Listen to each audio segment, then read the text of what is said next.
Keberagaman berasal dari kata ragam yang berarti sikap dan tingkah laku. Yang berarti keberagaman yaitu kondisi masyarakat di mana terdapat perbedaan-perbedaan dalam berbagai bidang, terutama suku dan ras, agama dan keyakinan, ideologi dan kesopanan serta situasi ekonomi. Perbedaan itu terutama ditinjau dari sifat-sifat pribadi, misalnya sikap, watak, temperamen, dan hasrat. Selain makhluk individu, manusia juga makhluk sosial yang membentuk kelompok persekutuan hidup. Nah, ada pun juga manfaat dari keberagaman, yaitu yang pertama, menghilangkan prasangka terhadap identitas lain. Cara mengatasinya yaitu dengan membuka dan menahan diri, bergabunglah dalam suatu kelompok, dapatkan dukungan dari keluarga, serta mengharapkan hasil yang positif ataupun netral. Lalu yang kedua yaitu ada mengenal dan berteman identitas lain, yang selanjutnya mengembangkan ikatan-ikatan yang bersifat inklusif, bukan bersifat eksklusif. Yang terakhir yaitu mempelajari ritual dan falsafah identitas lain.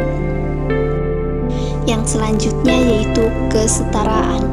Kesetaraan berasal dari kata setara atau sederajat, berarti kesederajatan, yaitu menunjukkan adanya tingkatan yang sama, kedudukan yang sama, tidak lebih tinggi atau tidak lebih rendah antara satu sama yang lain.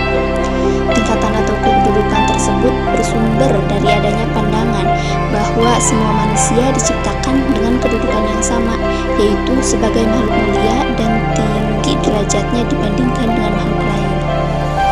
Adapun unsur keberagaman yang ikatannya dengan kesetaraan. Unsur yang pertama yaitu suku bangsa dan ras.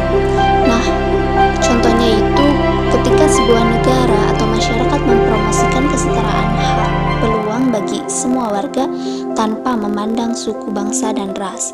Mereka mungkin memiliki undang-undang yang melindungi hak-hak individu dari diskriminasi rasial, serta kebijakan yang mengundang keragaman dalam berbagai bidang seperti pekerjaan, pendidikan, dan perumahan. Ini itu sangat membantu menciptakan masyarakat yang inklusif di mana semua orang terlepas dari latar belakang ras dan suku bangsa memiliki kesempatan yang sama untuk berkembang dan berkontribusi. Lalu yang kedua yaitu agama dan keyakinan. Contohnya yaitu ketika sebuah masyarakat memperlakukan semua individu dengan rasa hormat tanpa memandang agama ataupun keyakinan mereka. Yang selanjutnya yaitu ideologi dan politik. Ideologi sendiri adalah suatu istilah bagi sebuah gagasan yang berpengaruh kuat terhadap tingkah laku dan situasi khusus, karena merupakan kaitan antara tindakan dan kepercayaan yang fundamental. Sedangkan politik bermakna usaha dalam menegakkan keterlibatan sosial. Contohnya yaitu ikatan unsur keberagaman dan kesetaraannya ini yaitu ketika sebuah negara atau pemerintah menganut ideologi yang menghormati hak asasi manusia dan kesetaraan bagi semua warga tanpa memandang ideologi politik mereka. Hal ini berarti bahwa setiap individu memiliki hak yang sama untuk berpartisipasi dalam proses politik, termasuk pemilihan umum tanpa diskriminasi berdasarkan keyakinan politik mereka. Yang selanjutnya yaitu tata krama. Tata krama yang dianggap dari bahasa Jawa berarti adat, sopan santun, basa-basi.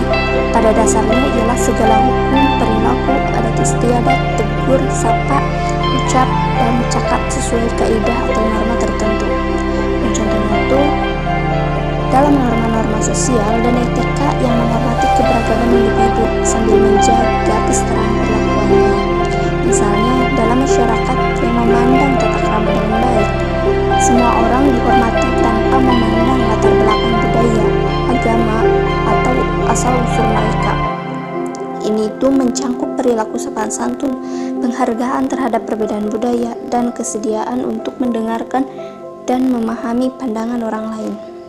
Kesetaraan dalam tata krama adalah bagian paling penting dalam menciptakan masyarakat yang inklusif dan juga adil.